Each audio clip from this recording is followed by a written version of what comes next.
70 points in Miami, a bunch of big upsets, and all of the storylines from week 3. That's what we're going to be talking about today on Stealing Bananas. I'm Ben Gretch. You can find Stealing Signals in your news. It's a newsletter in your inbox at bengretch.substack.com. That's where you sign up for it. With me, as always, is Shawn Siegele. Shawn, a little peek behind the curtain. You and I like to jump on after Sunday Night Football, talk about the games. Tonight, we talked for about an hour and 20 minutes before we started hitting the record button. It's late. We might not go. But I feel like the long. next thing you're going to tell people is that RotoViz can be found on the internet. We can be found on the internet. We might not go super long. We might not be very coherent. We got to get better at just hitting record and then talking through all this nonsense. Although a lot of it wasn't about football. Wild week 3. Wild. It really was 70 points. It was. And to see in the current day and age, right, where points are difficult to come by, to watch an NFL team like the Miami Dolphins really treat Denver like a low-level college team, to score absolutely at will. It was crazy, right? Crazy. And this really felt like the culmination of everything we've been talking about for the last year and a half. We made the conjecture a couple of Thursdays ago that in addition to the innovative approach that you're getting from at least a certain cohort of relatively young coaches, that potentially one of the other things that is happening is that those teams are looking for ways to break games on individual plays, as opposed to having to have these 16, 17, 18 play drives where there are just so many chances to make a mistake. And we saw a lot of games again today determined by fluky types of plays. I mean, one of them that jumps out is the Joshua Palmer touchdown, where it's actually Justin Herbert's worst pass of the day. Should have been a clear interception, bounces off the defender's hands. And then Palmer, to his credit, makes a fantastic play on the ball after that. I mean, that's a ball that probably should have dropped incomplete afterward. That's not how I saw that. That's not how you get. Okay. It got popped up right to him. That was the easiest play I saw all day. Okay. I didn't think it was a fantastic play. It came right to him. It was just a fluky, lucky, and like soft. It popped up gently into his arms. Palmer didn't drop the softly. He didn't drop the easy touchdown. Yeah. But we know that the coaching staffs on these teams are going after that. We talked about the hunt to acquire Jonathan Taylor. One of the things that was pretty entertaining about this particular game is that the Dolphins have to feel like they've dodged a massive bullet in not getting Dalvin Cook. And that has nothing to do with Dalvin Cook, right? But if you're in this situation and you had someone else in the mix so that you were not finding out you already kind of know what Raheem Mostert brings to the table. He did this back with the 49ers. When he's healthy, Raheem Mostert constantly puts up times on the field with the ball in his hands that other running backs and other players simply cannot match. And so when you have an opening, you can take it the whole way. But you wouldn't have wanted to be in a situation where you don't find out until week 6, week 7, week 10, the playoffs next year, that A-Chain could do these things as well. But I mean, the reason that they used that pick on him was because they thought that he was the perfect player for this. But this was a roller coaster of emotions today, because like the two players that I feel like I told people to draft at the quarterback position were Tua and Sam Howell. They couldn't have had games that were further on the opposite end of the spectrum. The other thing to kind of go in that headline there is that Howell did struggle. One of the things I thought was very encouraging there, you got the rain. The Commanders moved the ball, which is more than you can say for teams like the Atlanta Falcons. In some ways, more than you can say about the Jacksonville Jaguars. That one is probably the biggest head scratcher of the day. The Cowboys going down, but one of the things that's been kind of cool here, and that I probably didn't give enough weight to through 2 weeks, is just how hard that Arizona Cardinals defense is playing. That's actually another note, in favor of Sam Howell's first 2 weeks, where he leads the comeback against the Broncos. Now, we saw that the Broncos can get up a lot of points today, but also wins that game against the Cardinals, which doesn't look like such a soft one now that we're looking back on it through the lens of this big upset. And again, the Cardinals played well in week 2 also. But the big issue for Howell today, just to chime in, the 9 sacks was tough. It's that they're not blocking anybody. I mean, you got to block a little bit. And I mean, he moves the ball. They get the ball down there by the end zone a couple times. They go for it on 4th down and don't score. He has the play that Samuel doesn't seem to actually run a very good route and doesn't come back to the ball. One of his interceptions is a play where Antonio Gibson makes absolutely zero effort unless the guy undercut him and picked the ball off. The thing that we kind of talked about before the show that I think is an interesting contrast between, say, Sam Howell and Bryce Young to someone like a CJ Stroud. And I continue to kind of think in my head about Dave Cabin, for example, who did so much great research on the quarterback position for this year, much of which featured in our rookie guide, where, we were really pushing CJ Stroud. He ended up falling below the other 2 players. And I certainly fell into that trap as well. One of the things you were saying to me before the show that I completely and totally agree with, I mean, CJ Stroud looks like far and away the best of the rookie quarterbacks. No, we haven't really gotten to see Anthony Richardson play a ton. So, I mean, that could still change. But CJ Stroud looks fantastic. And one of the big differences is just that, we know that the smaller guys can get it done. There have been smaller quarterbacks out there who have been very successful. Tua, for example, is not a gigantic guy, although one of the fun things that they pointed out on the telecast today was he was making a big point that he is a couple of inches taller than Russell Wilson, and that may make all the difference. But when you look at Young, who was dramatically worse in his appearances with the Panthers than Andy Dalton was today, and you contrast that with CJ Stroud, who is a very large human being with a huge arm, and a willingness to use that huge arm, which is very important. And it's interesting too. One of the things when we had Danny Kelly on Overtime, and he made the point, and I don't have a take on this. I'm not in any way criticizing people who are using the processing testing that supposedly is out there. I mean, we know it's out there, but supposedly, certain results on it, and people who are not using it. But A, there's just still so much that we don't really know about it. And B, it's kind of double counting, right? Because you got to see how those quarterback prospects process the crucial information, which is football information, on college football fields throughout their tenures there.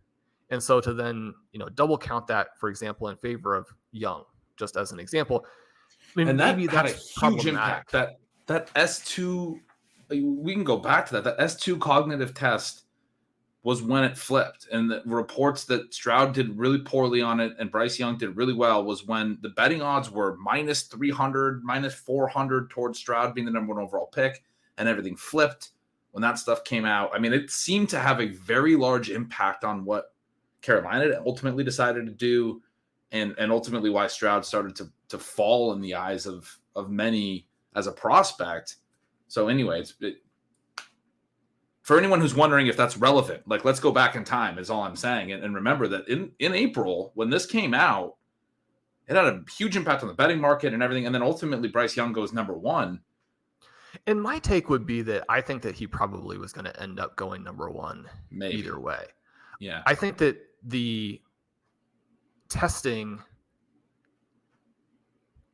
created a narrative that was really easy to grab onto for people when they were trying to explain why that flip would occur or be perceived to occur. And just the newest thing, right, is going to always have this cachet to it, this excitement to it that people, do attach some value to. And I'm not saying that there's not value there. I mean, I've talked with some NFL people who also have some skepticism about it. Again, because, I mean, what these guys can do football-wise based on, number 1, their production and results. Number 2, witnessing the different types of plays that they've made. I think the other element there when you're looking at Young versus Stroud, and certainly when we wrote about them through the lens of some of the SIS information and advanced stats where they're stripping out some of the things with quality of opponent and stripping out some of the things like quality of receiver. And I mean, that's the other thing that's really big for Stroud. When you look at the numbers and the results for these two guys as prospects. Stroud A is throwing to players who are much better NFL prospects, and he's doing it within the context of facing much weaker defenses. Now, I mean, the thing that really jumped out in a huge way to me, and I don't spend as much time watching the college games as a lot of the people that we have on, overtime. We discuss that when we look at putting together the rookie guide. So I'm not in any way claiming to be an expert on the college football element of it, but I mean, you watch him play in that game against Georgia, and it's so startling how good he looks. So, and then you look at his overall numbers. And one of the things with Stroud is that, like, you can adjust for the quality of defenses and you can adjust for how good his receivers are. And yet, even once you do that, it's like you couldn't perform much better than he actually did. I mean, he had easily the best numbers. And Dave's research, again, pushes that out there. And so, I mean, how much better could he have been on a college football field? I don't think he could have been much better. One of the specific ways that I talked about Stroud and was concerned and fell into the trap of the cognitive stuff was there was a lot of talk about Ohio State's offensive line being so good last year that he had time to process, and he had these good receivers that are getting open, quickly and giving him clean pocket, easy reads, basically. And you go to the NFL level, and for every player, no matter whether they did well on some cognitive test or not, that it's a faster game and it's a harder, read, and it's all of these things. But my concern was, okay, is Houston going to be able to protect him well enough? Is it going to be a bigger step up for somebody who's coming from a situation where he played behind a really good offensive line and had great receivers to now arguably having worse receivers straight up, not just like for clearly level of competition, just straight up. They're not as good. Tank Dell has been awesome, but clearly worse receivers. Yeah, I mean, they're just, and Nico Collins has looked great as well, but these guys are not going to separate the way that Garrett Wilson and Chris Olave and Jackson Smith and Jigba were. And then, obviously you're dealing with faster defensive players and the normal step up in skill level, less time in the pocket, et cetera. And he has not had a lot of time in the pocket, but it's clear that he can process, even despite, he's been under pressure in some of these games. I think he was a little bit cleaner today, but I know I go back to the Baltimore game week 1. He still was able to put stuff down the field. And then one of the other interesting things about him, you look at some of the advanced stats. I know over at Pro Football Focus, he had a high rate of big time throws, also a high rate of turnover worthy plays. So it was like he took risks and they went both ways. That's what we've kind of seen through 3 games, but a willingness to take these shots. And it's not just the turnovers, right? It's not, and there actually haven't really been any turnover. I don't know. Has he thrown any interceptions yet? Maybe one. I think maybe in week 1 he threw one. But today, 2 touchdowns, no interceptions, 20 of 30, 280 yards. The ADOT's been high. The air yards have been there. Last week they had 3 guys at like 90 or more receiving yards. This week it was take a guy away. Like, it's easy for me as someone who is selling Nico Collins to say, okay, well, week 3 today, 3 targets, 2 catches, 34 yards. That's more what he is than the first 2 weeks where he lit the world on fire. The truth is probably somewhere in between. But then in a game where the opposing defense took away the guy who has seemingly been his number 1, if anything, he looked better than he has. I mean, He looked better than the first 2 weeks by far, which is great because like every week out there on the NFL field, you're taking a step. Now, the flip side of it is that Jacksonville's absolutely terrible and they played a horrifically bad game just all the way across the board. But Stroud made them pay for the things they did, like leaving Tank Dell uncovered for these plays. I mean, 5 for 145 and 1. It just, he looks amazing. He's got the big arm, but he also gets the ball out quickly. I mean, you think about like Jameis Winston, for example, when he comes out and like Jameis Winston's willing to take some risks to throw the ball down the field. But I mean, it looks like, Jameis Winston, back when he was young and was still like a trendy guy, definitely trendier when he came out than CJ Stroud. He always kind of looked like he was doing one of those band exercises where you're strengthening your arm, but was actually throwing the ball. CJ Stroud, when he unleashes that thing, it snaps and that ball gets out of there. He throws those balls down the field. Like when he gets Dell behind the defense today, those long passes are like, screen passes to a lot of these guys who just don't have the arm strength to do it. He does it so easily. Yeah, he looks fantastic. I just looked, no interceptions so far. Don't want to misstate that. He's been great there.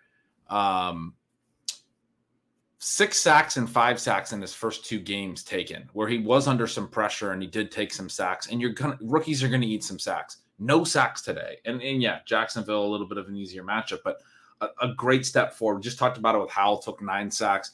One of the big issues with Desmond Ridder today, takes 7 sacks.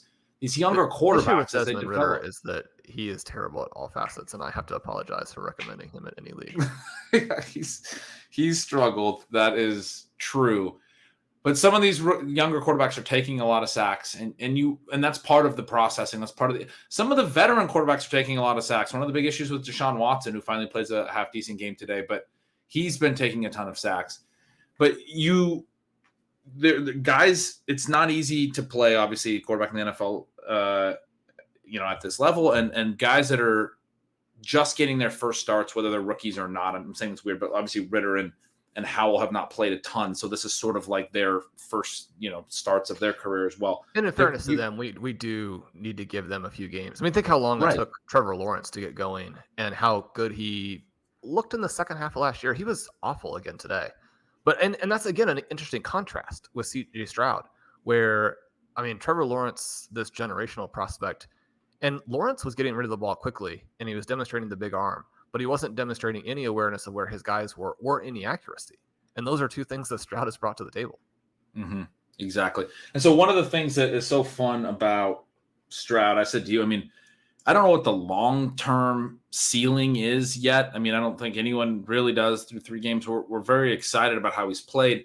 What I do think we have, and I'm just pumped about from a fantasy perspective, is a quarterback that's going to play a long career and be good for fantasy, and be like, when you get a top 5 quarterback who comes in and is willing to rip it down the field and makes big throws and plays at this level, like there's a floor here in terms of he's going to be able to play. Teams are going to want him to start, even if he has some issues. You mentioned Jameis Winston. Winston, I think, would be sort of the floor where there's a lot of interceptions and a lot of issues, but teams still want to start Jameis Winston. He's obviously now a backup, but he got a lot of opportunities. The point I'm making with Stroud is it's so cool after just 3 games to feel like, man, this is there's only like 15 or 20 good quarterbacks in the NFL. We got a guy here for 10 years as fantasy people where we can draft his receivers and be like, this guy's going to be good. We were trying to talk through what kind of player that is. I've heard him compared to Dak. I was thinking of Cousins, who's a guy who's lifted his receivers and thrown for a lot of volume and been decent as a comp. The one that then I kind of got to that I really liked was Stafford. You said Herbert, and I think Herbert's a really great one too. But these guys with big arms, I mean, that's kind of what we're talking about from what we're seeing. For anyone who hasn't gotten a chance to see Stroud yet, that's what I'm most excited about is for fantasy is Stafford, obviously quarterback 2 of the best receiving seasons of all time, Calvin Johnson and Cooper Kupp. He's right now quarterbacking one of the best rookie seasons of all time, Puka Nacua. We've seen Herbert obviously elevate his receivers. Cousins I bring up because, when he throws 50 times a game, his receivers are getting their numbers. Stroud looks like a quarterback that's going to be really fun for fantasy and for passing offenses and all of that stuff. He's going to put up numbers, but his receivers are going to put up numbers. And it's great if you have Nico Collins, if you have Tank Dell, if you have these guys. This offense isn't going anywhere. I mean, they're going to trail in some games, and they're going to throw. And they're going to throw downfield. They're going to have a lot of air yards. You're going to get plenty of volume, and there's not a ton of competition. Exactly. I mean, that's one of the things that if you look at the 3 games together, I think you have to be pretty excited about because, I mean, perhaps the most disappointing thing of last week is just how poor their defense was against an Indianapolis squad that does not have a great offense, or at least it is certainly a work in progress, and had a quarterback injured mid-game, all of those kinds of things. You look at D'Amico Ryans here, and there's just kind of always that dream that despite not having any talent, that an elite young coach on his side of the ball is going to suddenly put together this juggernaut. And at some point, they probably will. And they did a lot of things that Trevor Lawrence struggled with today. So maybe even from week 2 to week 3, you're seeing some advancement. But this element where Houston could be in shootouts, we definitely could see that many times throughout the season. Sort of sadly, just again for like his personal career, I mean, this is a guy that we were fading, but Dameon Pierce, he does score a touchdown, but otherwise was extraordinarily inefficient again today. They're probably hurting their team when they try and run the ball. I mean, they're obviously going to have some rushing plays, just like all teams are going to, but they do not. He scores a TD after a long completion to Tank Dell, gets down to the 1 yard line, and then he pounds it in, which running backs are going to do. Right. But then, I mean, kind of going back to, what you put as our headline, and definitely is the headline of the week. I mean, the Dolphins are going to do some cool things on defense, but I think they're going to give up a lot of points, and they're going to be in that position where they're able to score on teams because they're going to need to. I mean, you look at what Marvin Mims did to them today, and you think about what actual good NFL offenses might do. I mean, the Broncos could have scored a ton of points in this game, and it was one of the more interesting sort of Jekyll and Hyde performances in that Cortland Sutton actually did some of the things that people were hoping he would do today. He also had maybe the 2 softest fumbles I've ever seen. And at a certain point, when your team's getting blown out and you're making 0 effort to hold on to the ball, then probably some more targets are going to go to Jerry Jeudy and Marvin Mims. He dropped the pass in the back of the end zone for a potential touchdown. He caught another one, and it got called back on a pick play. Jeudy caught a touchdown as well, got called back on an illegal formation. They had some issues. Seemed pretty iffy. I mean, anytime you see the illegal formation, illegal shift stuff, you're like, God, I mean, that doesn't have any effect on the play. Well, I mean, you've got to do it properly. But this was one where they had the multiple players in motion. And so then you've got to reset. Well, they did. They just didn't for long enough. Are you kidding me? Especially when they're multiple Miami guys offside on the same play. It's let's MVS lost a TD today. Not that anyone's really rooting for MVS, but he lost a TD today where they get you want to talk about ticky-tack ones. They get the offensive tackle. They're really cracking down. I mean, you think about some of the moves that teams have made for the good and the bad. And I've obviously been very distressed about the running back situation for Kansas City over multiple seasons. But what they did at the tackle position this offseason may end up costing them multiple Super Bowls. Taylor has had this problem. You're legitimately distressed. He can't line up on the line of scrimmage. Yeah, he's having a hard time with that. If you can't line up on the line of scrimmage, and certainly I wouldn't be able to do it. I would need another 200 pounds, much more athleticism, and to line up purely in the backfield to be able to block anybody. But I mean, he was paid a lot of money to actually line up on the line of scrimmage. And then backpedal to his spot. So the whole issue is the tackles and the pass formations are trying to cheat a little bit because these edge rushers are trying to get around them, and they're too far off the line of scrimmage, and they're getting flagged for illegal formations, which the flags just get thrown at the snap because they could theoretically reset. The play runs. The play doesn't get blown dead or anything. The play runs, and then you just find out after the play, the tackle was, 2 feet too far back, or 1 foot, or 6 inches too far behind where he needs to be. It's the whole thing about his helmet. Benched in consecutive weeks because he will not line up on the line of scrimmage. Yeah, but it's tough when you see your guy, if you have Patrick Mahomes throw a long touchdown to Marcus Valdes-Scantling, and then there's a flag on the play, and it's the tackle just didn't line up. I mean, it wasn't a holding. It wasn't like this guy was going to sack Mahomes if the penalty wasn't, called. It was just he didn't line up in the right spot.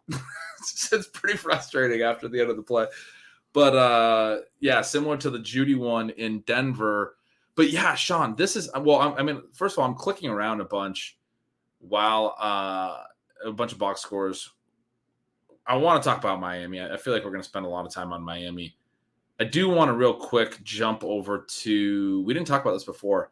Sam LaPorta, 11 – he's been great the first 2 games. 11 targets, 8 catches, 84 yards, 1 touchdown.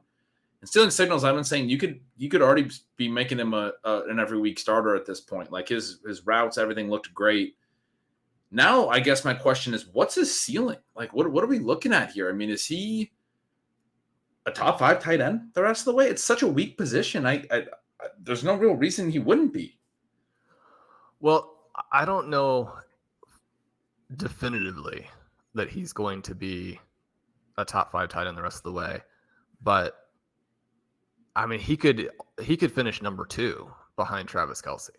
Mm-hmm. And he's in that mix. Before this game, I moved him up to the dynasty tight end 2 overall, behind only TJ Hawkinson, and basically in a dead heat with him. I think that Sam LaPorta is probably your dynasty number 1 tight end. And so, I mean, if you drafted him a bunch, as we did in the early second, I mean, there were players you gave up. I mean, you may have had to draft him over A-Chain, which, you might even be smarting a little bit like on that one if LaPorta is as good as he looks like he's going to be. But Ben, he was extraordinary in this one. And they're lining him up everywhere, right? They're lining him up on the line of scrimmage, and he's like fake blocking and then catching screens. They haven't split, into the slot. They haven't split out at the very edges. I mean, he's in every element of the formation, and he is the read over and over again. Right. You look at this game here where he goes for 884 and 1. I mean, if the Falcons had kept this game competitive, he was going to have 15 targets.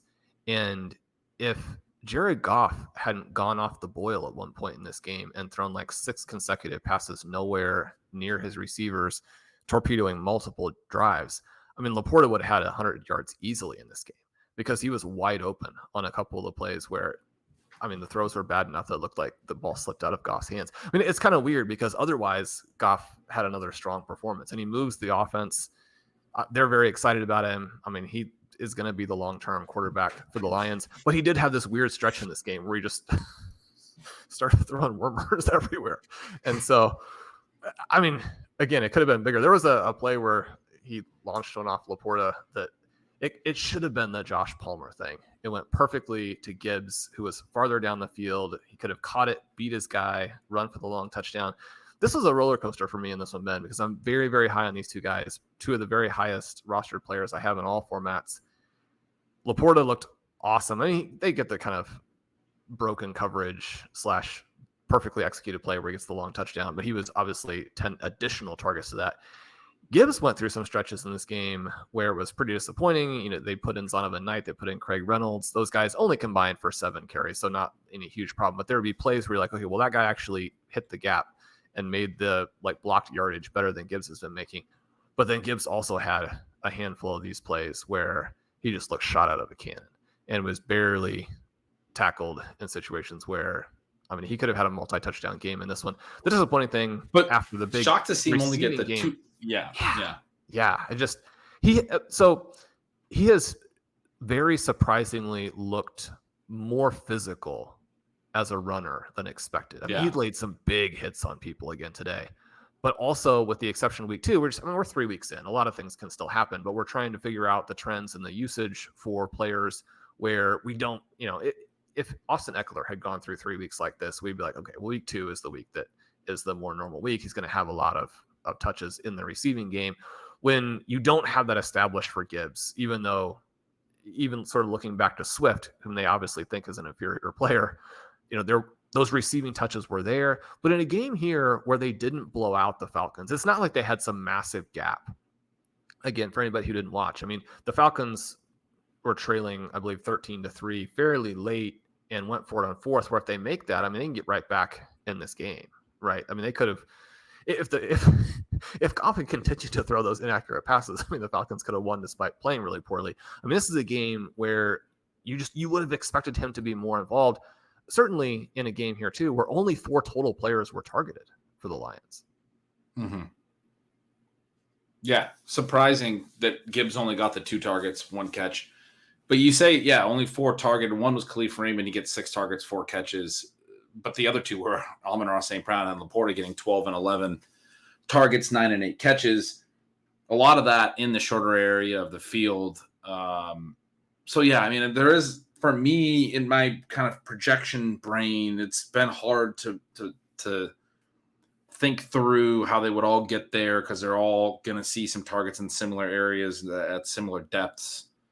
And so maybe some of it in this particular, I still think they all get there, and I'm still very bullish on all of it. But maybe in this particular game, it was just one where some of the Amon-Ra and LaPorta volume cut into what Gibbs. But man, I Gibbs over receptions, for example, this week was one of my favorite props, on the whole board. I mean, it just seemed. And what was the number? 3? I think it was 3.5, and I was just like, okay, well, that's easy. Or I know on the Underdog pick'em, you could do 3.5 higher on that, and I had that on a lot of different pick'ems, and he did not go over 3.5, so that busted those pick'ems. But It may be another one of these kind of weird situations where he's actually going to just be much more involved as a receiver when David Montgomery is there. I mean, you want both, but he does get 19 opportunities in this game where the Lions don't run a huge total number of plays. And so you look at his share of the work and it's encouraging. It just doesn't break down properly for what we're looking for from him specifically in fantasy. Right. But LaPorta looks fantastic. LaPorta, to hear you say Dynasty tight end 1 is obviously incredibly bullish. And for anyone who thinks that's like, or the redraft talk or any of that stuff is a little bit on the aggressive side, note that, I mean, even in week 1, I mean, you said they like week 1, they did a little bit of Brock Wright stuff. It seemed like they're going to try to bring him on a little bit slow. He just looked so great in that Thursday opener. It was like, okay, pretty clear. This guy has to be out there all the time. His route share jumped up in week 2. I'll be really interested to see his week 3 number. I don't have it in front of me yet, but I am strongly guessing it will have jumped up again. It had already gone from 74% of dropbacks to 81%, which is a meaningful difference. Being in the 75% range and getting up over 80% is a meaningful difference for tight ends. You're not going to be at like 99% typically. And, if you're on the low end of the 70s or getting down into the 60s, it starts to be concerning. So for him to jump 7 percentage points right away, I'm going to guess it was at least at 85 in this game. We'll see what the actual numbers come in at. But it seems to me, my point is just over these 3 games that he's already started to consolidate more work. And they already were like, yeah, we have to make him even more. Like he's already ready. More than 7 targets per game, 7.3, it looks like. Exactly 6 catches, slightly more than 60 yards per game in his first 3 games of his career. And not like hit or miss. Like he's had 5 catches in each of the 3 games, minimum. I mean, this has been a guy that you don't see that from rookie tight ends in their first 3 games of their career. He's clearly, it's not too big for him. It's not, he's a part of the offense, everything that you could want. And then at that point, it's just, the comparison, he's an explosive player. Yeah, the comparison that we really liked going in, which Kittle himself had encouraged, was George Kittle. And you look at what LaPorta is doing out there, it just, I mean, he looks so good in every facet. And when he's your highest rostered player in Underdog, you do tend to, every time the Lions break the huddle, look for where he lines up to make sure that, number one, he's on the field, and then ideally that he's split out as a receiver. And you're going to be encouraged when you get those final week 3 numbers. He was in a lot of great situations. Yeah. So that was very exciting. That was one of the big storylines. I mean, that continues to be a big storyline. The Stroud thing continues to be a big storyline. I felt like, I said this to you, I felt like week 3 was, I didn't feel like there was that much that surprised me. I felt like it was confirmation of a lot of things that we've been seeing, which was nice to see. There were some upsets that were surprising. There were some, certain individual teams performed in ways that I said to you before, I feel like might go down as just kind of fluky or what have you. Certain teams like Dallas getting upset certainly, had me questioning how much I was buying into their first 2 weeks, given that they played the Giants and they played the Jets with Zach Wilson. And, I was like, hey, maybe I got duped by Mike McCarthy again. So there's some, some of these things, but it's, that's pretty evident when they go to Arizona, they lose to the team that was projected to have the fewest wins in the NFL this year. There wasn't a ton of stuff this week that came as a massive surprise to me. Ben, this game that we're on, right? Talking about tight end rankings.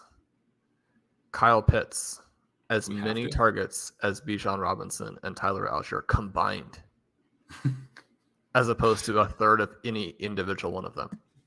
How frustrating was the early play where he ran a deep post, ran right by his guy. Desmond Ridder just missed him. If he hits him, it's at least a 40-yard completion. They were at their own 15, and there's a decent chance it was an 85-yard TD. And I mean, I know no one cares, but like he had a lot of those last year that ended up being a thing over the offseason where people dug into the advanced numbers more and were like, oh man, Kyle Pitts had this really high uncatchable target rate. And it's just like, yeah, this is what I was trying to say during the season last year, constantly every week. Like, it's not actually Kyle Pitts' fault. He's getting open. Well, it's the offense that they're not throwing enough. And then every time he's open, he's not getting hit. It's like Marcus Mariota doesn't want to hit him. Desmond Ridder did it today on a play that could have been a big gain. It's frustrating to see. I mean, it's just, it was, I had flashbacks to last year. It was like, no one wants to keep hearing this about Kyle Pitts, but like no other tight end other than maybe Sam LaPorta on the other side is running free on a post pattern 40 yards downfield like that. And like, it just isn't hitting in his young career right now. It actually did more in his rookie year. It did in the preseason last year. When we talked about this, he had like a 50-yard catch in the preseason last year. For some reason, every time he gets an air yards pass of, or a pass of more than 20 or 30 air yards, it's off target. And it's not, I had somebody suggest in a chat today that maybe he's not healthy. He's healthy. He's running fine. He's running all the routes. If you watch him play, he runs in a smooth way, but he did in college. We talked about this when he was a prospect. My comparison to him was Calvin Johnson, because he runs in this like long striding smooth way. He is running just like he did at Florida and everything else. He looks fine to me as far as. But to be clear, he's him. not like remotely in the same athletic range as Calvin Johnson. He's not actually Calvin Johnson, but that's when you watch him play, it's blasphemous to compare him. When you watch him play and you watch him run, he's got that long striding. He's faster than you realize. But people, I'm saying this because people are like afraid that he's still hurt. He's not. He's running past DBs. He just like got missed again for another potential big play today. Yeah. And that's the key point, is that when he was open deep, it was so clear that he's either healthy or he's in the range where that's not a huge concern for you. It's the offense, it's the play calling, it's the concern. But you get 9 targets today. I mean, one of the things about last week is that I think you have to have a little bit of concern that there's enough difference in the health with London and Pitts that if the offense can support anybody, it will still not support him. But this week, it's just back in the situation where, I mean, to have 2 out of 3 games where Drake London just is not involved at all is very dispiriting, even if he was not somebody that we were drafting this year. Yeah, the other thing about that missed deep pass is just that it was missed by so much, and he was open by so much. So it's not like it was even one where he could dive or it's going to be off the hands. I mean, it's just one where he like never breaks stride and keeps running back to the huddle. The very next play, Ritter hit Drake London for like I think it was a 28-yard gain, and now it's just like, oh sure, you throw him a good pass. Which no, I mean I mean obviously we're rooting for London too, and we're rooting for all that stuff, and it's not. I mean, I'm not even that tilted about the Pitt stuff. It's just more that I'm tilted about the reactions to the Pitt stuff. I wish there was like a healthy dialogue around what's happened with Kyle Pitt's career so far. There's not. And so it's just like, I just want to see those plays hit so people will be like, oh, that's why people like Kyle Pitts, because he can do that, Keep buying is my recommendation. But then we wanted to talk about some more fun things. I didn't mean to get you completely off. Just Kyle Pitts, 9 targets today. 9 targets, even it was a terrible offense for a tight end. I mean, you could get with athleticism. Targets. Yeah. Well, you could get 9 targets from Daniel Jones that you paid like a 2-3 turn price for. So we'll take these targets here from these targets with legit air yards. He's gonna hit on some plays. I said this when he went down last year, that it was a bump. Like, it was sort of the end to a national nightmare in some regards, or a fantasy football community nightmare in some regards. Not that anyone actually wanted him to get hurt, but one of the things I said at the time was, if he doesn't get hurt, he has some explosive games down the stretch last year. I think they're still coming this year, but we're like, we're 3 games in and we haven't seen it. And I saw a lot of messages today. If he doesn't do it in this game, then he's never going to do it. It's like, it's not that. No, it's not. Stop speaking in absolutes about Kyle Pitts. Well, and again, the thing that was interesting in week 2 was that they went out of their way to try and get him some touchdowns. They're very aware of getting those guys involved. And so when we talk about buying, I mean, if you're getting prices from people who are broken and just have to get rid of these guys emotionally, and the prices reflect the usage, and usage that's going to be inefficient because of the quarterback play, then you would buy at that. You wouldn't buy at the previous prices. Right. Then did you have any? But I had someone else say they wanted to cut Kyle Pitts. And even if you're in a home league, like, no. Like, you maybe roster another tight end and you can play him situationally, but he has ceiling still. I just want to be clear about that. Like, there is a weekly ceiling here. He's going to hit on some long plays. Not all tight ends can go for 100 yards. He's going to have 100-yard games this year. This year? Yes. Okay. At some point. This year, yes. Okay. He would have had one today. If he had like 40 yards and he would have had a 40-yard catch. My point is he's going to catch long passes. Your last statement there was he had 40 yards today. I know.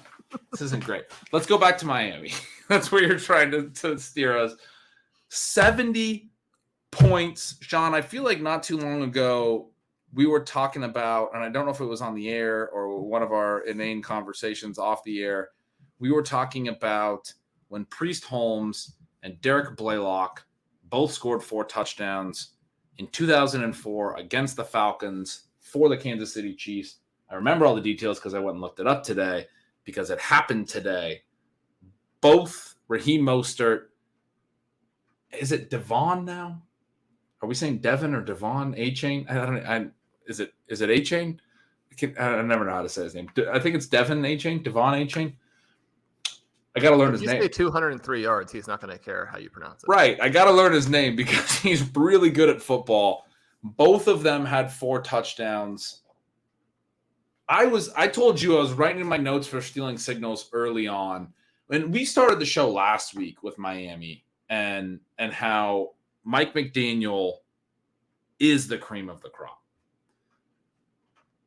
I was writing in my early notes, Miami's creating explosives all over the place. Tyreek has a long TD on the first drive. Second drive, we have a long Mostert run, a long A-Chain play. Next drive after that, I wrote, it's hard to explain why Tyreek is not double covered on every play. He should be, but even, especially with Jalen Waddle out, he's still wide open in the middle of the field constantly. Like, it doesn't make any sense, but it's an obvious hat tip to Mike McDaniel. From there, seems like the Broncos tried to stop him a little bit more, but he was still running free at times. And it is mind-boggling to me. He's very athletic, but you have no Jalen Waddle in the lineup. So what are you doing defensively? But obviously that's a hat tip to the scheme. Again, like, I'm not saying that it's easy. I think this is like, I don't think the Broncos are wanting Tyreek Hill to be running free. That's not their game plan. But then they obviously, I think, I haven't looked at the all 22 or read the X's and O's, but probably committed some more defensive attention to Tyreek Hill. The next thing you know, what you talked about a lot last week, how these offenses need explosive players at running back too. Like, that's the thing that is getting missed by a lot of these NFL offenses. Suddenly, the scheme has opened up room for the running backs to move, and you have Raheem Mostert and Devon A-Chain taking advantage of that. It was, like you said at the top, the culmination of a lot of different things that we've been talking about scheme and about, the modern offenses and what they're trying to do. And it was electric. Raheem Mostert caught 7 passes today. Yeah. This team put up motion tip passes and stuff to get him on the edge. There is a wide receiver in the NFL who, in his first 2 years in the league, was the 8th highest fantasy scorer, who had the highest yards per route numbers in his last couple of years in college, I think, of any legitimate player ever. One of the fastest players in the entire NFL. He didn't play in this game today, and they scored 70 points, right? 70 points. And Shawn, you look at their targets. Tyreek Mostert had 7, as you noted. A-Chain has 4 and catches all of those. Braxton Berrios has 2. Durham Smythe has 1. Like, I played Durham Smythe in a league because I was like, hey, Waddle's out. He's been running all these routes in Miami's explosive offense. I want a piece of that. Maybe he's the guy who picks up some of the slack. He wasn't the guy. But the point here because is he doesn't Berrios have the 2, 20+ mile per hour speed. he doesn't quite have that. Important. Yeah, in terms of that's a big part of it. Berrios has 2, Smythe has 1, Craycraft has 1, Julian Hill has 1. I don't even know who that is. And Robbie Chosen has 1. It comes from Mike White. It goes for a 68-yard TD because why not? The point is, they're like, we signed that dude because he's also fast. It's like there's a theme for the players. Yeah. Oh, there's a clear theme. The 2 for Berrios and the 1 for the other 4 guys, those 6 targets are the only targets that didn't go to Tyreek Hill, Raheem Mostert, or Devin Achane, who had 11, 7, and 4. The point I'm trying to make is it was incredibly concentrated still with Waddle out on the guys that Mike McDaniel wanted to get the ball into his hands. In the past, Sean, we've talked a little bit about thinking players, not plays. Mike McDaniel is so far above everyone at being able to get the players that he wants the ball in their hands to get them the ball and also get them into space. And like you said, they're all the common thread is very clearly speed. He wants speed and he wants to be able to get. But what I don't understand is how defenses, even though they're very fast, can't stop this. And it is something to do, obviously, on the scheme side. Can't stop this from the perspective of prevent the players, like at least make someone else beat you. He's so good at getting the ball into the hands of the players that he wants, that he's game planned for. And it was clear in this game with Waddle out, it was going to be Tyreek and the running backs, which you've been saying, watch out for the running backs to catch a lot of passes. I've been saying in this scheme, the running backs don't catch a whole lot of passes. I didn't expect this at all. 11 combined targets and catches for Mostert and Achane, 90 yards, 3 receiving touchdowns between the 2 of them. And I think that a lot of that, again, is about getting them in space. And it's not a matter of like, oh, we're going to throw the ball to the running back, and you're going to naturally be in space. The play design has to make a pass work to a running back such that there's then space there and you can run through it. One of the things and that goes back to your point about McDaniel, right, is it doesn't just happen. You have to set these things up. And I think that you could argue that he is perhaps like a next level above Shanahan in that he's not making these guys always run through the line. Now, they do that sometimes, and they did it very effectively today. They ran through the line for long touchdowns over and over again. But one of the things that jumps out in this particular game is that if Tua is going to complete like 17 consecutive passes to start the game, but he's also going to be throwing like no look, vaguely behind the back passes to his guys for touchdowns, you're going to have a hard time stopping them, right? So, I mean, there's a magic at work here too, which, I mean, certainly if you have the guys, then that is very fun. You want that in fantasy, but just the magical element of sports when everything comes together so perfectly, I think we can all sort of celebrate and enjoy. And the flip side of that is when you look at what some of these other teams are doing, and it actually was a shootout in and of itself. But when you think about 20 carries today for Alexander Mattison and how that contributes to the Vikings being in a situation where Cousins has to force a pass late to Hawkinson, which, I mean, Hawkinson probably needs to catch, right? I mean, that's the game-winning touchdown. And instead of catching it, he lets it go off his hands, intercepted, the game ends. You get 20 touches to Alexander Mattison. On the other side, you get 11 carries for Joshua Kelly for 12 yards. You think about other games where we're seeing this dynamic. I mentioned already the Houston game. Pittsburgh in the victory, but you get 19 carries to Najee Harris in a game where you were going to actually need to score some points to win.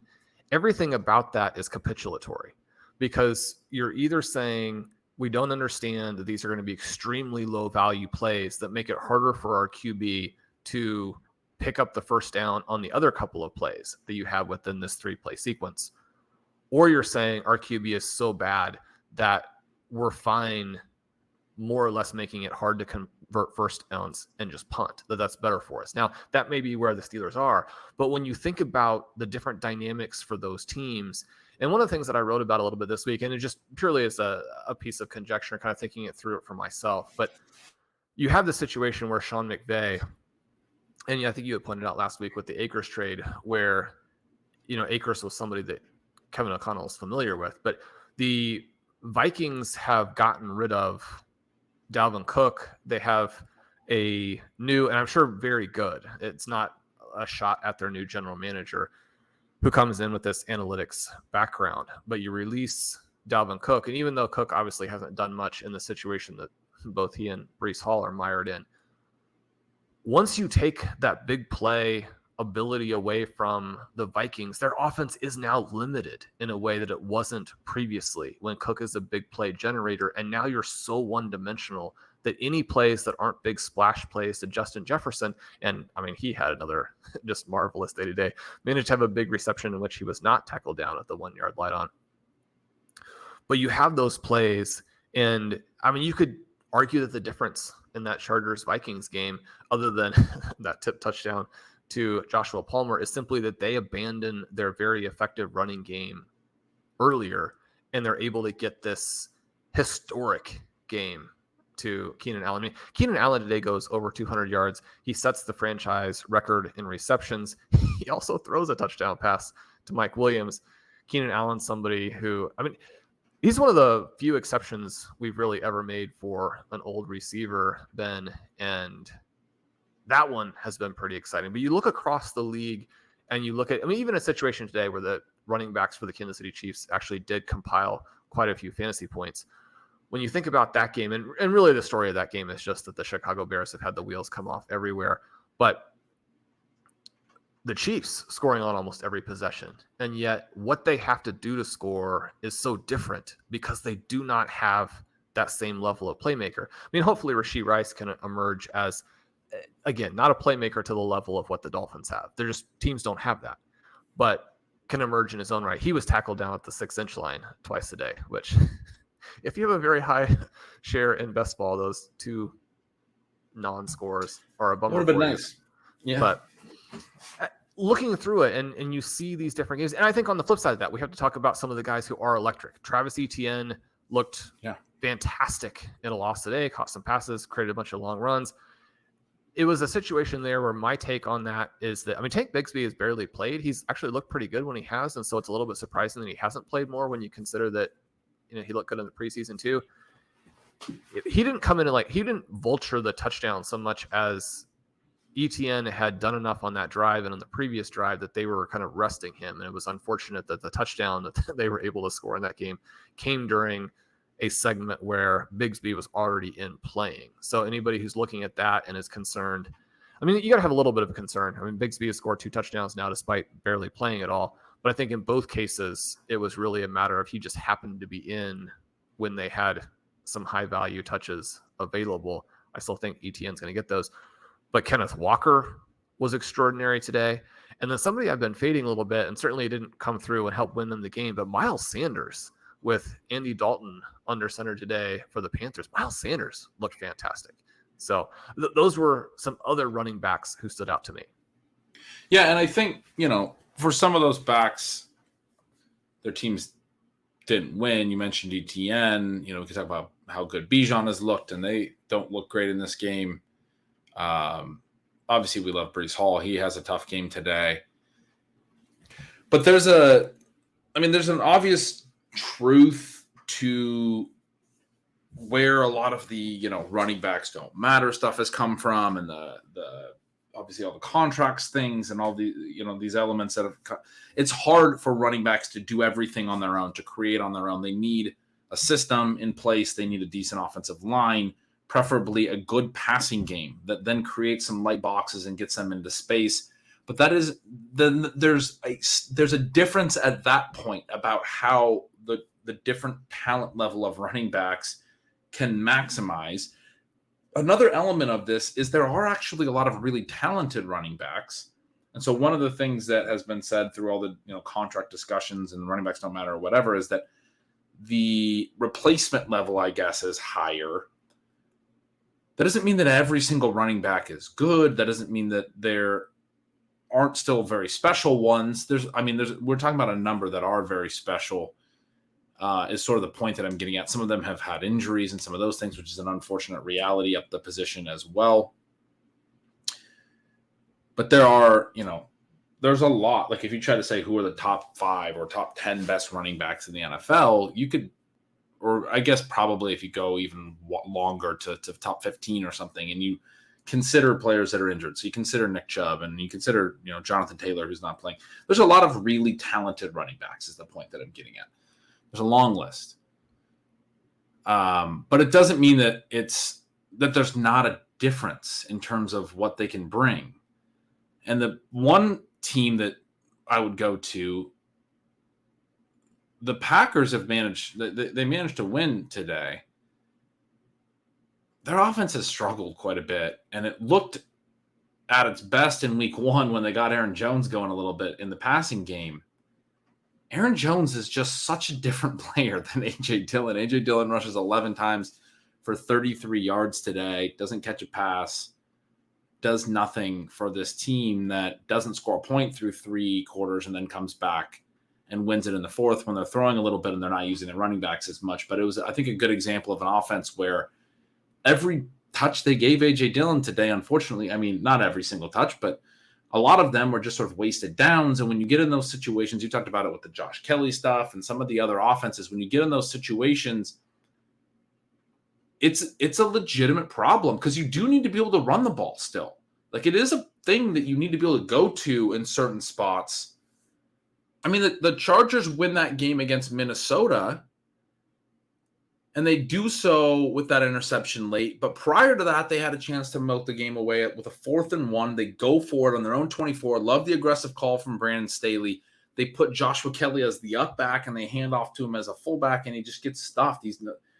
And I'm not saying – I guess I kind of am saying that. Like I think there are some backs that, even though that wasn't perfectly blocked, hit that hole with enough burst and enough forward mobility that they get that 1 yard.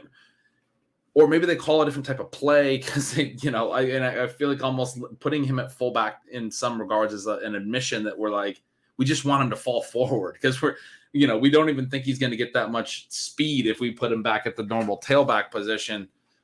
Regardless, they're unable on a 4th and 1 to run the ball and convert that, and where they would have been able to kneel the game out. And then Minnesota gets down to where they have an and goal situation at the end and throw the interception that you referenced. But you do need to be able to run the ball in certain situations. And you need to be able to run the ball and not just at the end of game to salt games away. You need to be able to run the ball to keep defenses honest a little bit and some of those things. I do think, and Sean, we've talked about it for a long time, but you want to be thinking about passing to build the lead and then running to hold the lead and those types of things, throw early and then run late. But you still, even while you're throwing early, you want to be able to mix in some of the runs, some of the explosive plays. If you do what Miami did today and you start to get Tyreek Hill going and then they start to defend that as much as they can, then you can go to – they are safer plays. You don't have to throw the ball 30 yards down the field. You can get the ball into your running back's hands and he has room to run, and it's just a little handoff here, and we don't have to chuck the ball around the field.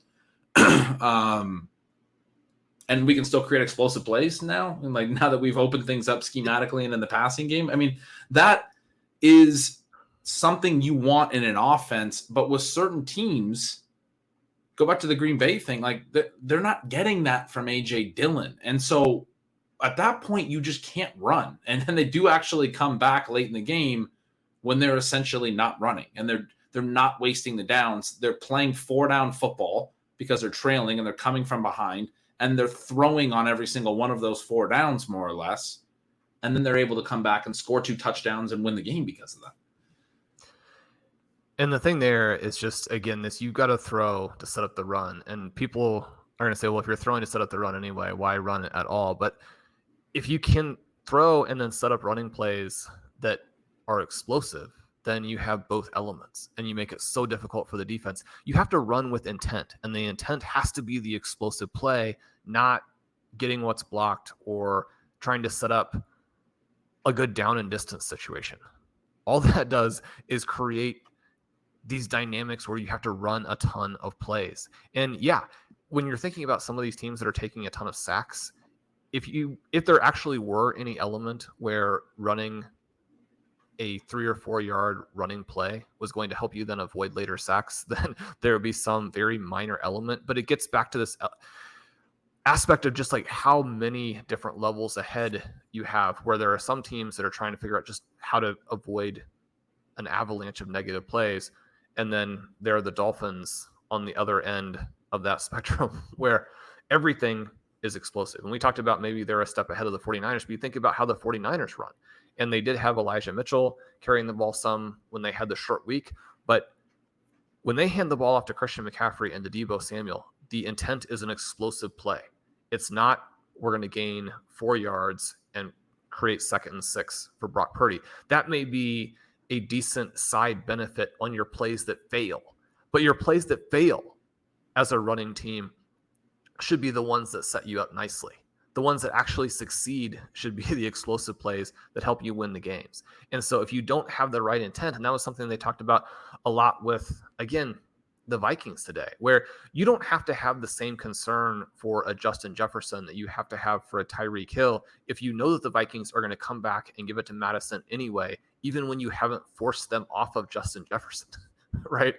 I mean, the Vikings have to force people to come off of Justin Jefferson or the defenses that they're facing. I mean, they have to make that, they have to take that step and to put all their resources into that and open the game up so that whoever the ball is being handed to, and hopefully it's someone explosive enough to benefit, but that has to be the calculation. The teams, we're just still seeing only a handful of teams that are thinking about that correctly. I also did like your note there about handing off to the up man and the stuff. There was a rash of those today. Every time you turned around, there was a handoff to the up man who would not convert for the 3rd and short or the 4th and short. It's interesting when you watch the Philadelphia Eagles because they're, again, in the haves category, and you have all of the things that Jalen Hurts brings to the table. You have A.J. Brown, you have Devontae Smith, you may have DeAndre Swift. But the most valuable thing they may have are those short yardage carries for Jalen Hurts. When you watch that and you contrast it to all of these times today where teams either punted or just turned the ball over on 4th down because they couldn't pick up 6 inches. Why is it so hard? Why is it so hard for everyone else? How did no one practice this offseason? How did and it's when they do call the sneaks, a lot of these quarterbacks look like they've never done a sneak before. Jalen Hurts makes it look really easy. A few other quarterbacks make it look really easy. Tom Brady always made it look really easy. Well, there's an element of elite offensive line play, but there's also an element of timing where your guys have to get off the ball better than the defense. I mean, there were short yardage plays today where there are 4 defenders through into the backfield, and like that is not a well executed play. But that's also part of why you do the sneak, and the sneak can still work when guys. I mean, the good quarterbacks at it are able to sort of feel where they need to fall, whether it's left or right or what have you. I mean, I think some of that's probably designed and all that, but anyway, yeah, that's a conversation for another day. We've talked about 4th and short before. The up back play today. I mean, Staley having the stones to go for it at his own 24. The announcers are criticizing it. They're like, what are they doing? They should have just punted it. I think it made perfect sense. I think anyone who wants to criticize that, where they were out on the clock, there was still a solid 2 minutes left. Defensively, they weren't stopping between the 20s. So, like, the way that they're thinking about it is, the ball is actually going to come out to Justin Jefferson and Jordan Addison and not to Alexander Madison. So you're going to defend the best version of the Vikings offense on that final drive. Yeah, exactly. And you're going to have to defend it for 4 downs. And from the 20-yard line to the other 20-yard line, you're probably going to be in a bit of a prevent defense so you don't give up the big play, and you're going to give up a bunch of underneath stuff. They're going to gobble up that punt yardage real quick, and they're going to be right back where you would have tried to go for it at your own 24.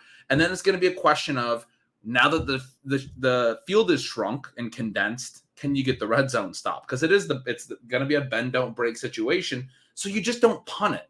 All the punt affords you is like 50 yards that you're going to give right back up. The question will be ultimately, can you make a red zone stop at the end? Yeah, so you still have a scenario where you make the red zone stop, which is what they did do. You have they did do options when you go for it. Yeah. And everyone's like, oh, they're on their own 24. You're giving them the ball in the 24. Well, it's like, yeah, they still need a touchdown. This is where the stop has to happen either way. So go for it and try to convert and end the game. Anyway, I love that decision.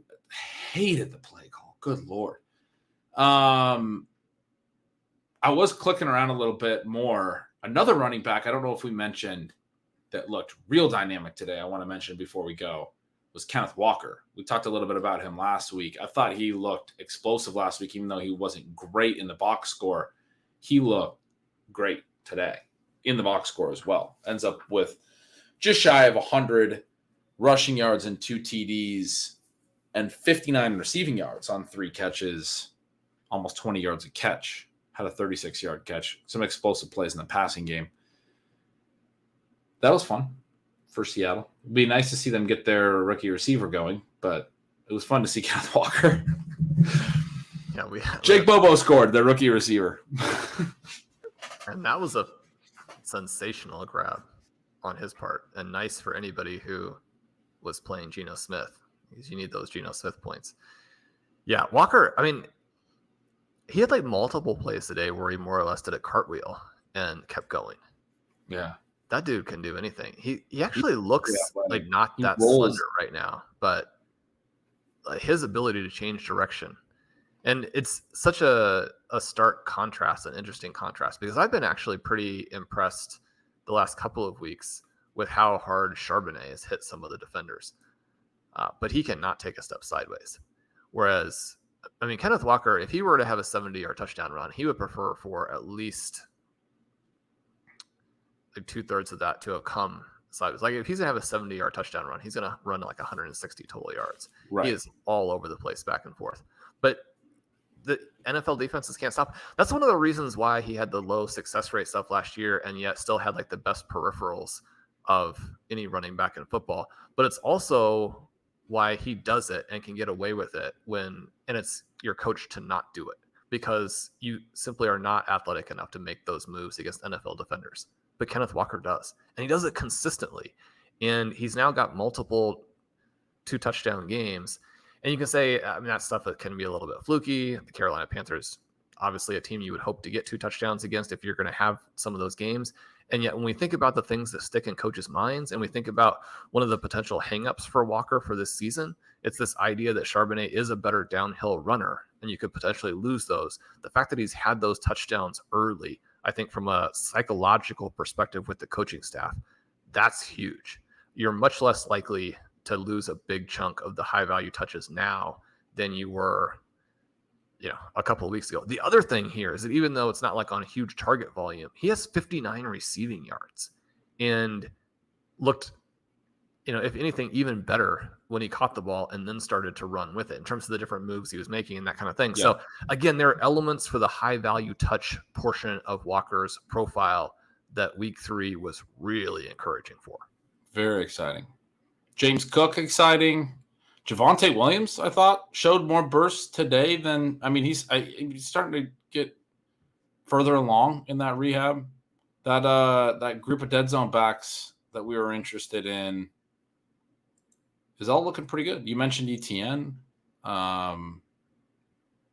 Excited to see those guys as we continue to move forward. But Walker looks like,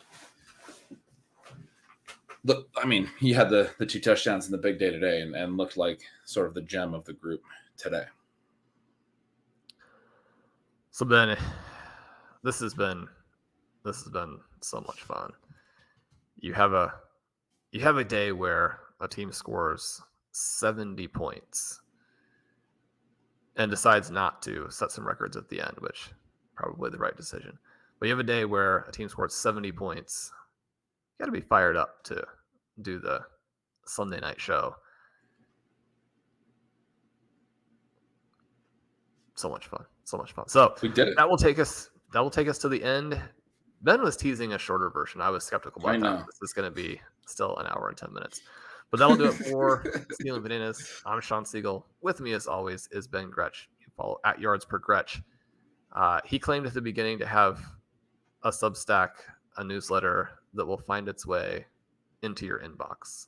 So if for some reason you don't have that, make sure you sign up for it. We'd love to have you guys join us over at RotoViz, coupon code RVRadio2023 at checkout. Leave us a rating and review. Those help us with the algorithm. Good luck tonight. I assume most of you are listening to this Monday morning, Monday afternoon sometime. Then I believe we have another one of these weird Monday night double headers. Could have a lot of fantasy points. Good luck. Get a win in week 3.